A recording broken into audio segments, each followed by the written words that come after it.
ரொம்ப டயர்டா இருக்கு. இயற்கையான டேட்ஸ், பாதாம், பிஸ்தா, கேஷு அண்ட் ஹனி கொண்டு தயாரிக்கப்பட்ட லயன் டேட் நட் பைட்ஸ். இனிமே கண்ணை மூடிட்டு கடலை எண்ணெய் வாங்கலாம். ஏன்னா மந்த்ரா கடலை எண்ணெய் இதயத்தின் தயாரிப்பு. வறுக்க, பொரிக்க, ஏன் எல்லா சமையலுக்கும் மந்த்ரா தான். மந்த்ரா கடலை எண்ணெய், அபார ருசி, ஆரோக்கியமான உடல் நலம்.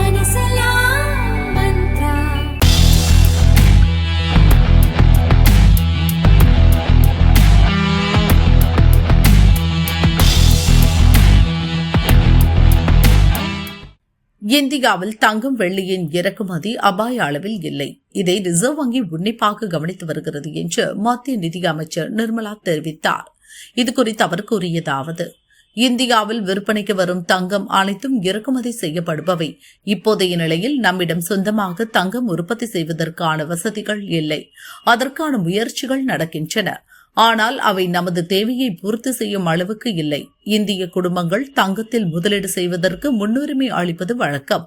அதிலும் பண்டிகை காலங்களில் மக்களிடையே தங்கத்திற்கான தேவை அதிகரிப்பதும் இயல்பு. இதனால் தான் தங்கத்தின் இறக்குமதி அதிகரித்துள்ளது.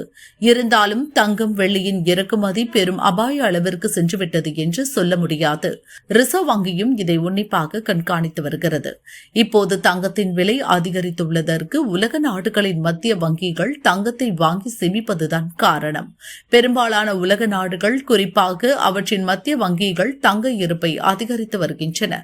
வங்கிகள் காப்பீடு போன்ற நிதி திட்டங்களை, உண்மை தகவல்களை மறைத்து விற்பனை செய்யக்கூடாது. வாடிக்கையாளர்களுக்கு வங்கி சேவைகளை அளிப்பதில் மட்டுமே கவனம் செலுத்த வேண்டும் என்று அவர் கூறினார்.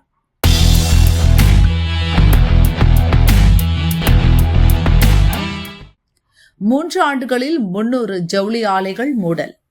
ஜவுளித்துறையில் தமிழகம் முன்னணியில் உள்ள போதிலும் தற்போது பல்வேறு இடர்பாடுகளில் சிக்கி தவித்து வருவதாக இத்துறையினர் தெரிவிக்கின்றனர். கடந்த 2021 முதல் 2024 வரையிலான காலகட்டத்தில் தமிழகத்தில் 300க்கும் மேற்பட்ட ஜவுளி ஆலைகள் மூடப்பட்டதாக அவர்கள் கூறுகின்றனர்.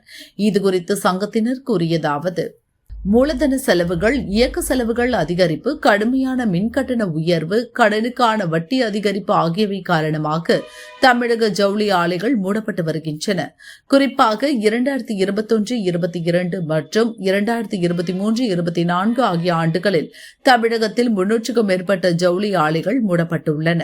மத்திய ஜவுளி அமைச்சக தரவுகளின்படி 2021-22 ஆண்டில் தமிழகத்தில் 2773 ஜவுளி ஆலைகள் இருந்தன. அவற்றில் 2121 செயல்பாட்டில் இருந்தன. 2023-24 ஆண்டில் இந்த எண்ணிக்கை 2455 குறைந்தது.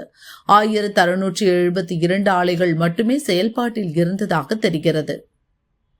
மேலும் கடந்த 2 ஆண்டுகளில் கிட்டத்தட்ட 2 லட்சம் விசைத்தறிகள் செயல்படாமல் அகற்றப்பட்டன எனவும் ஜவுளி தொழில் பிரதிநிதிகள் தரப்பில் கூறப்படுகிறது. தமிழக ஜவுளி தொழிலை பல காரணிகள் பாதித்துள்ளன. பெரும்பாலான ஜவுளி தொழில்கள் சிறு குறு மற்றும் நடுத்தர நிறுவனங்கள் பிரிவில் உள்ளன. எனவே ஆலைகள் மூடப்படுவதை தவிர்க்க தமிழக அரசு போர்க்கால அடிப்படையில் உத்திகள் வகுத்து நடவடிக்கை எடுக்க வேண்டும். ஒருங்கிணைந்த ஜவுளி கொள்கையை மாநில அரசு சமீபத்தில் வெளியிட்டாலும் மானியங்களுக்கான உச்சவரம்பை நீக்க வேண்டும் என்றும் தொழில்துறை பிரதிநிதிகள் வலியுறுத்தினர்.